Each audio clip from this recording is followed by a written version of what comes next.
నేను మీ doctor Narendra Pawar TPCC నాయకుడిగా పనిచేస్తూ ఉన్నాను. అదేవిధంగా కీలక పాలకుర్తి నియోజకవర్గ కాంగ్రెస్ నాయకుడు కూడా పనిచేస్తూ ఉన్నాను. వాస్తవానికి ఈరోజు ముఖ్యమైనటువంటి కొన్ని విషయాలు మనం మాట్లాడుకోవాల్సిన అవసరం ఉన్నది. పాలకుర్తి గడ్డకు సంబంధించినటువంటి పాలకుర్తి ప్రేమని, పాలకుర్తి పౌరుషాన్ని తన హృదయం నిండా నింపుకున్నటువంటి ఏదైతే ఇటీవల టీపీసీసీ రాష్ట్ర ఉపాధ్యక్షురాలిగా ఎన్నిక కాబడినటువంటి ఝాన్సీ రెడ్డి గారి గురించి కావచ్చు, లేకపోతే ఎమ్మెల్యే పాలకుర్తి 26 సంవత్సరాల వయసులోనే పాలకుర్తిలో నేనే ఉద్దండుడిని, నేనే పొగరుబోతునని చెప్పేసి రంకెలిస్తున్నటువంటి ఒక గిత్తను సైతము నేను కొండను బండను చెప్పుకున్నటువంటి ఒక 30 years ఇండస్ట్రీ అని చెప్పుకున్నటువంటి నాయకుని కూడా వెన్నులో వణుకు పుట్టించినటువంటి మన నాయకురాలైనటువంటి ఝాన్సీ యశస్వి రెడ్డి గారి గురించి అవాస్తవ కథనాలు, అబద్ధపు కథనాలు, పనికిరాని కథనాలు, మెదడు లేనటువంటి కథనాలు ఇటీవల వాళ్ళ యొక్క పత్రికలలో కావచ్చు, లేకపోతే వాళ్ళ యొక్క యూట్యూబ్ ఛానళ్లలో వాళ్ళు రాయించడం జరుగుతూ ఉన్నది. వాళ్ళు కూడా ఇష్టానుసారం రాస్తూ ఉన్నారు. కానీ వాస్తవానికి ఈ భారతదేశానికి స్వతంత్రాన్ని తెచ్చినటువంటి కాంగ్రెస్ పార్టీ కావచ్చు, కాంగ్రెస్ పార్టీ అధినాయకత్వం కావచ్చు, కాంగ్రెస్ పార్టీ రాష్ట్ర నాయకత్వం కావచ్చు, కాంగ్రెస్ పార్టీ గల్లీ నుంచి ఢిల్లీ స్థాయిలో ఉన్నటువంటి నాయకులు అందరూ కూడా ఈ భారతదేశంలో ప్రజాస్వామ్యానికి పట్టుకొమ్మలుగా ఉన్నటువంటి 4 మూల స్తంభాలైనటువంటి కార్యనిర్వాహక శాఖ కావచ్చు, లేకపోతే ఎగ్జిక్యూటివ్ శాఖ అయినటువంటి కార్యనిర్వాహక శాఖ, శాసనసభ శాఖ, అదేవిధంగా న్యాయ వ్యవస్థ, అదేవిధంగా మీడియా, ఈ 4 మూల స్తంభాలుగా ఉన్నటువంటి శాఖలని అపారమైనటువంటి గౌరవంగా గౌరవించినటువంటి నాయకులుగా ఎవరైనా ఉన్నారా, పార్టీ ఎవరైనా ఉన్నారంటే కేవలం కాంగ్రెస్ పార్టీ నాయకులు, కాంగ్రెస్ పార్టీ మాత్రమే అన్న విషయాన్ని గుర్తు చేస్తూ ఉన్నాము. వాస్తవానికి కాంగ్రెస్ పార్టీ పాలకుర్తి నియోజకవర్గంలో ఉన్నటువంటి మీడియా మిత్రులందరికీ కూడా పేరు పేరున మనవి చేస్తూ ఉన్నాను. మీరెవరు అంటే మాకు నిజంగా మీరందరూ అంటే మాకు అపారమైనటువంటి గౌరవం ఉంది, నమ్మకం ఉంది, మీ పట్ల అచంచలమైనటువంటి విశ్వాసం ఉంది. కానీ కొంతమంది మాత్రమే, వారెవరో మీకు తెలుసు, మాకు తెలుసు, కొంతమంది మాత్రమే వాళ్ళు బీఆర్ఎస్ పార్టీకి అనుబంధంగా కాంగ్రెస్ పార్టీకి వ్యతిరేకంగా అంటే యాంటీ కాంగ్రెస్ నినాదం ఎత్తుకున్న వాళ్ళు కొంతమంది కుహనా మేధావులు పైసలకు అమ్ముడుపోయి లేదా ఇంకేదన్నా ఆస్తులకు అమ్ముడుపోయి పనిచేస్తున్న వాళ్ళు కొంతమంది ఇష్టానుసారము ఝాన్సీ రెడ్డి గారి మీద, అదేవిధంగా ఎమ్మెల్యేగా పనిచేస్తున్నటువంటి యశస్వి రెడ్డి గారి మీద ఇష్టానుసారము అవాస్తవ కథనాలు, అదేవిధంగా జరగని పని జరిగినట్టు వాళ్ళు ఇష్టానుసారం రాస్తూ ఉన్నారు. ఖబర్దార్ బిడ్డ అని చెప్పేసి ఆ కొంతమంది యూట్యూబ్ ఛానళ్లకు, అదేవిధంగా కొంతమంది కొన్ని వార్తాపత్రికలకు హెచ్చరిస్తూ ఉన్నాం. వాస్తవానికి ఎందుకనంటే మేము ఈరోజు ఏదైతే మా పార్టీ నాయకురాలు చెప్పినటువంటి మాట, నిజంగా ప్రజాస్వామ్యబద్ధంగా ఎవరైతే అవాస్తవ కథనాలను, ఎందుకంటే ప్రజలకు, ప్రభుత్వానికి, అదేవిధంగా ఇక్కడ ఉన్నటువంటి సంక్షేమ ఫలాలు ఎందరికి అందుతున్నాయి, ఎందరికి అందట్లేవు అనేటువంటి ఈ వారధిగా పనిచేసేటువంటి ఈ మీడియా ఏదైతే ఉందో ఆ మీడియా నిజంగా మీడియాలాగా కాకుండా ఒకరికి తొత్తుగా, ఒకరికి వాస్తవానికి ఒకరి కింద పనిచేసేటువంటి పైసల కోసం పనిచేసేటువంటి ఒక తొత్తుగా పనిచేసేటువంటి సంస్థలను ఖచ్చితంగా కూడా బరాబర్ ఇక్కడ నుంచి వెళ్ళి కాంగ్రెస్ పార్టీ కార్యక్రమాలకి రానియకూడదని చెప్పేసి మా మాట ఏదైతే మా నాయకులు మాట్లాడారో దాన్ని సమర్థిస్తూ ఉన్నాం. వాస్తవానికి ఎందుకనంటే నిజంగా ఏది జరిగిందో అది రాయి. ఈరోజు ఎమ్మెల్యే యశస్వి రెడ్డి గారు పనిగట్టుకొని కాలికి బలపం కట్టుకున్నట్టు ఎండనక వాననక తన యొక్క కేవలం లేడీ అనే విషయాన్ని కూడా తను కనీసం కూడా దాన్ని పట్టించుకోకుండా ఈ రాష్ట్రంలో ఉన్నటువంటి అందరూ మంత్రుల దగ్గర పాలకుర్తి అభివృద్ధి కోసము చెన్నూరు రిజర్వాయర్ కావచ్చు, మినీ ట్యాంక్ బండ్ అయినటువంటి తొర్రూరు సంబంధిత విషయం కావచ్చు, లేకపోతే ఇక్కడ ఉన్నటువంటి స్థానిక నియోజకవర్గంలో ఉన్నటువంటి సకల సమస్యలు కావచ్చు, డ్రైనేజ్ సమస్యలు కావచ్చు, సీసీ రోడ్ల సమస్యలు కావచ్చు, బస్టాండ్ల సమస్యలు కావచ్చు, లేకపోతే ఏది అంగడి ప్రాంగణాలు ఉన్నాయో వాటి సంబంధిత విషయాల పట్ల కావచ్చు, లేకపోతే రావాల్సినటువంటి మనకు నిధులు ఏవైతే ఉన్నాయో వాటి పట్ల కావచ్చు, లేకపోతే మనకు రావాల్సిన స్కూళ్ళు ఏవైతే వాటి పట్ల కావచ్చు, వీటన్నిటి పట్ల కాలికి బలపం కట్టుకున్నట్టు ఫైళ్ళు పట్టుకొని అభివృద్ధి కోసం అంటే 15 సంవత్సరాల నుంచి వెళ్ళి ఒక ఉద్దండు రాజకీయ ఒక మూర్ఖుడు చేయనటువంటి అభివృద్ధిని తను గెలిచిన 2 సంవత్సరాలు కూడా కాలే, 2 సంవత్సరాలు కూడా కానటువంటి ఈ సమయంలోనే తను అభివృద్ధి కోసము పరితపిస్తూ ఉన్నది, ఎల్లవేళలా కూడా ఉరుకుతూ ఉన్నది. అయినా కూడా దాన్ని పట్టించుకోకుండా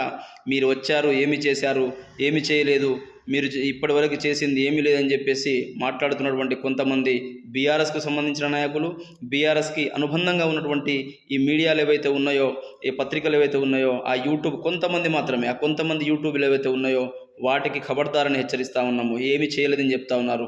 నేను ఇక్కడ నుంచి వెళ్ళి మీకందరికి కూడా వాస్తవానికి డిమాండ్ చేస్తూ ఉన్నాను, మీకందరికీ హెచ్చరిస్తూ ఉన్నాము. ఏదైతే మీడియా ఛానల్ ఉందో, ఏదైతే వార్తాపత్రికలు ఉన్నాయో వాటిని హెచ్చరిస్తూ ఉన్నాము. నిజంగా 15 సంవత్సరాల కాలంలో మీ నాయకుడైనటువంటి ఎర్రబెల్లి దయాకర్ రావు ఊసరవెల్లిలాగా ఊగిసలాడకుండా నేను ఒక అమ్మకు అబ్బకు అయ్యకు పుట్టినోన్నైతే నేను పార్టీనే మారనన్నటువంటి నాయకుడు, అబద్ధాలకు ఒక బ్రాండ్ అంబాసిడర్ ఉన్నటువంటి నాయకుడు కల్లిబొల్లి మాటలతోటి ఈ యొక్క నియోజకవర్గాన్ని పాలించిన మాట వాస్తవం కాదా? ఇక్కడ ఒక డిగ్రీ కాలేజ్ కూడా రాకుండా అడ్డుకున్న మాట వాస్తవం కాదా? ఒక ఇంటర్ కాలేజ్ రాకుండా అడ్డుకున్న మాట వాస్తవం కాదా? డబుల్ బెడ్రూమ్లు వస్తే ఇప్పటికి కూడా వాళ్ళకి కనీసం సరఫరా చేయకుండా వాళ్ళకి అందరికీ ఇవ్వకుండా మంజూరు చేయకుండా ఉన్నటువంటి మాట వాస్తవం కాదా? ఇక్కడ ఉన్నటువంటి ఈ రిజర్వాయర్లు ఏదైతే పడవబడ్డమంట వాస్తవం కాదా? లేకపోతే చెన్నూరు మినీ ట్యాంక్ బండ్ అన్నాడు, అది కూడా ఇప్పటివరకు పడవబడి ఉన్నటువంటి మాట వాస్తవం కాదా? ఇక్కడ పూడిక తీతలు ఇప్పటివరకు అంటే మీ అసమర్థ పాలన వల్ల ఇక్కడ వచ్చేటువంటి కాలువలు ఏవైతే ఉన్నాయో వాటిలో పూడిక తీతలు ఇప్పటివరకు కూడా కానటువంటి మాట వాస్తవం కాదా? అదేవిధంగా తొర్రూరులో డెవలప్ చేయాల్సినటువంటి ఆ బస్టాండ్ ఇప్పటికి కూడా అధ్వాన స్థితిలో ఉన్నది, అది మాట వాస్తవం కాదా? ఇక్కడ పాలిటెక్నిక్ కాలేజ్ లేదు, ఇక్కడ 100 పడకల ఆసుపత్రులు అప్గ్రేడ్ చేయలేదు, ఇటువంటి మాటలు వాస్తవం కాదా? ఇక్కడ ఉన్నటువంటి అన్నదాతలందరికీ కూడా రిజర్వాయర్లు సక్రమంగా అందట్లేదు, ఈ మాటలు వాస్తవం కాదా? కనీస వసతులు కల్పించలేనటువంటి 15 సంవత్సరాలు, 1 సంవత్సరం కాదు, 2 సంవత్సరాలు కాదు, ఇక్కడ వచ్చినటువంటి ఎమ్మెల్యే యశస్విని రెడ్డి గారు కావచ్చు, లేకపోతే ఇక్కడ ఉన్నటువంటి మా అధినాయకులైనటువంటి ఝాన్సీ రెడ్డి గారు కావచ్చు, వచ్చి 2 సంవత్సరాలు కూడా కాలేదు, 15 సంవత్సరాలు మీరు ఏదో పీకి పడేసినట్టు, 15 సంవత్సరాలు ఏదో ఉద్ధరించినట్టు, 15 సంవత్సరాలు ఏదో ఈ యొక్క నియోజకవర్గాన్ని అసలు ఈ రాష్ట్రంలోనే అగ్రగామిగా నిలిపినట్టు మీరు మాట్లాడుతున్నటువంటి మాటలు ఈరోజు మరి చర్చకు మీరు సిద్ధమని చెప్పేసి కూడా మేము హెచ్చరిస్తూ ఉన్నాము. ఎందుకంటే ఈ వచ్చినటువంటి ఈ 2 సంవత్సరాల లోపలి వ్యవధిలోనే చేసినటువంటి అభివృద్ధి ఎంత, మీరు 15 సంవత్సరాలు చేసినటువంటి అభివృద్ధి ఎంత అన్నటువంటి వాస్తవాన్ని మనము చర్చకు లేవనెత్తితే మీరు మీ మొహాలు ఎక్కడ పెట్టుకుంటారో, మీ దయాకర్ రావు గారి మొహం ఎక్కడ పెట్టుకుంటుందో ఒక్కసారి గుర్తు చేసుకోవాల్సిందిగా మనం చేస్తూ ఉన్నాను. వాస్తవానికి దయాకర్ రావు గారికి నిజంగా చిత్తశుద్ధి ఉంటే, నిజంగా ఆయనకు బుద్ధి జ్ఞానం ఏమన్నా ఉంటే, లేకపోతే ఆయన మెడకాయ మీద తలకాయనే ఉంటే యూట్యూబ్ గాళ్ళతోటి చిల్లర బ్యాచ్లతోటి చిల్లర రాతలు రాయించకూడదు. అదేవిధంగా మీ నాయకులు సంబంధిత నాయకులు మాట్లాడుతాడు, ఒక ఆయన అమెరికా నుంచి మాట్లాడతాడు, ఒక ఆయన కొడకండ్ల నుంచి మాట్లాడతాడు, ఒక ఆయన తొర్రూరు నుంచి వెళ్ళి మాట్లాడతాడు, ఒక ఆయన పాలకుర్తి నుంచి వెళ్ళి మాట్లాడతాడు, ఇష్టానుసారం మాట్లాడుతున్నారు. మీ యొక్క పేర్లు చెప్పడానికి కూడా నాకు సిగ్గు అనిపిస్తూ ఉన్నది. వాస్తవానికి మీరు మాట్లాడుతున్నటువంటి మాటలు ఎట్లున్నాయి, మీరు చేస్తున్నటువంటి మీ యొక్క చేష్టలు ఎట్లున్నాయి, వాస్తవానికి మీరు మాట్లాడుతున్న మాటలు మా దయాకర్ రావు ఉండే, మా దయాకర్ రావు 15 సంవత్సరాలు చేసిండు, డిగ్రీ కాలేజీలు దేకపోయే, మా దయాకర్ రావు ఉండే 15 సంవత్సరాలు చేసిండు, ఇంటర్ కాలేజ్ దేకపోయే, మా దయాకర్ రావు ఉండే పాలకుర్తిలో అధ్వానంగా ఉన్నటువంటి స్థితిలో ఉన్నటువంటి కనీసం అక్కడ కొట్టుకొని వస్తున్నారు, అక్కడ యాక్సిడెంట్లు అవుతున్నాయి, పాలకుర్తిలో బస్టాండ్ను అధ్వానమైన స్థితిలో దాన్ని అభివృద్ధి పరచకపోయా, దాన్ని అట్టనే పడవబడేటట్టు చేసిండు, దాని గురించి మాట్లాడుర్రి. అదేవిధంగా మా దయాకర్ రావు ఉండే అక్కడ మినీ ట్యాంక్ బండ్ను అభివృద్ధి చేయకపోయాయి, మా దయాకర్ రావు ఉండే మినీ టెక్స్టైల్ పార్క్ను తేలకపోయాయి, మా దయాకర్ రావు ఉండే ఈ 100 పడకల ఆసుపత్రికి 50 పడకల ఆసుపత్రికి అప్గ్రేడ్ చేయలేకపోయిండు, అసమర్థ పాలనకు ఆద్యం పోషిండు మా దయాకర్ రావు అని చెప్పేసి మీరు మాట్లాడితే మీకేమన్నా విలువ ఉంటుంది. కానీ మీరు ఏమి చెయ్యలేదు. ఇయాటికి వచ్చి 200 కోట్లు, ఒకటే ఎగ్జాంపుల్ చాలు మీకు, ఒకే ఒక ఎగ్జాంపుల్, 200 కోట్ల రూపాయలతోటి ఇంటిగ్రేటెడ్ స్కూల్ని కొడకండ్ల మండలంలో తెచ్చినటువంటి ఘనత ఈరోజు అటు మన యశస్విని రెడ్డిది కాదా? అదేవిధంగా కాంగ్రెస్ పార్టీది కాదా? అదేవిధంగా నిధులు ఈ రాష్ట్రానికి నిధులు తెచ్చుకుంటా సీసీ రోడ్లు అందరికీ ప్రతి తండాకి ఇంటికి పోయిస్తున్నటువంటి ఘనత కాదా? అదేవిధంగా నిరుపేదలైనటువంటి ప్రతి ఇంటికి కూడా రేషన్ కార్డు ఇప్పించినటువంటి ఘనత కాంగ్రెస్ పార్టీది కాదా? రుణమాఫీ చేసినటువంటి ఘనత కాంగ్రెస్ పార్టీది కాదా? 200 యూనిట్ల వరకు ఏదైతే ఉచిత విద్యుత్ ఉందో అది ఇప్పించినటువంటి ఘనత కాంగ్రెస్ పార్టీది కాదా? మా నాయకురాలది కాదా?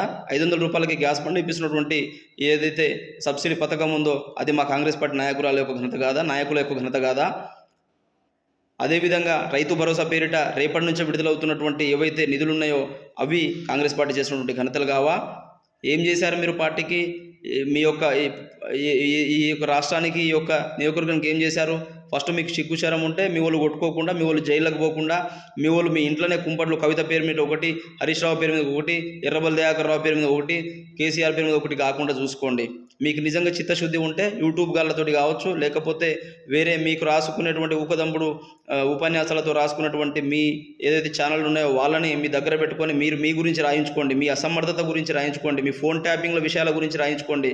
మీరు ఫోన్ ట్యాపింగ్ల పేరుట సామాన్య కార్యకర్తలను సైతం గొడవలు పెట్టించుకుంటూ ఆల్మొగల మధ్యలో కూడా గొడవలు పెట్టించుకున్నటువంటి సందర్భాలు ఉన్నాయి కదా, వాటి గురించి రాసుకోండి.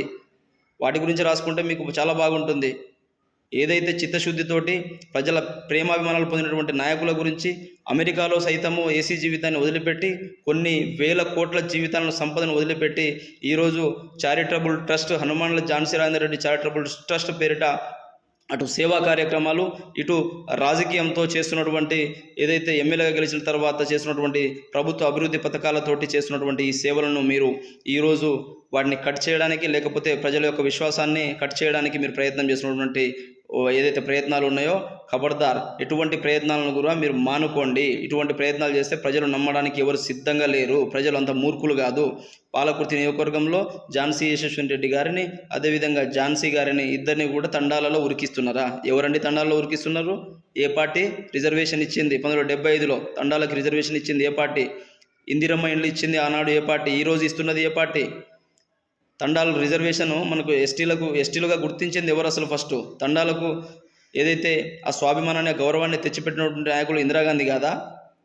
కాబట్టి ఈరోజు తండాలకు ఏ విధంగా డెవలప్ చేసిర్రో, ఎస్పెషల్లీ ఈ బడుగు బలహీన వర్గాలకు, తాడిత పీడిత వర్గాలకు కేవలం కాంగ్రెస్ పార్టీ మాత్రమే చూసుకున్నదన్న విషయాన్ని, సంక్షేమ ఫలాలను అందించినటువంటి విషయాన్ని ఈరోజు మీరు గుర్తుపెట్టుకోవాలి. ఏ తండా నుంచి కూడా ఎవరు ఎల్లగొట్టట్లేదు.